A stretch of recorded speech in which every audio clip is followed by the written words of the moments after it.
لیلۃ القدر کی رات کی 5 نشانیاں۔ پہلی نشانی، لیلۃ القدر کی رات پرسکون ہوتی ہے، نہ تو اس رات بہت زیادہ ٹھنڈ ہوتی ہے نہ ہی بہت زیادہ گرمی، اور اس رات ایک مدھم سی ہوا چل رہی ہوتی ہے۔ دوسری نشانی، اس رات ممکن ہے کہ بارش ہو، یا اگر بارش نہ بھی ہو تو آسمان پر بادل ضرور ہوں گے۔ تیسری نشانی، اس رات جو چاند نکلتا ہے وہ ایسا لگتا ہے جیسے پلیٹ کا آدھا کٹا ہوا ٹکڑا ہو، مطلب آدھا چاند۔ چوتھی نشانی، لیلۃ القدر جس رات ہوتی ہے اس سے اگلے دن کا سورج بالکل مدھم ہوتا ہے، مطلب اس کی روشنی میں بالکل تپش نہیں ہوتی۔ وہ اس بات کی نشانی ہے کہ پچھلی رات جو گزری ہے وہ لیلۃ القدر کی رات تھی۔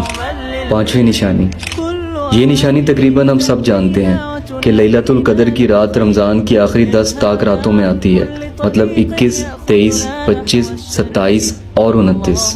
اس ویڈیو کو زیادہ سے زیادہ شیئر کریں یا دوستوں کو مینشن کریں۔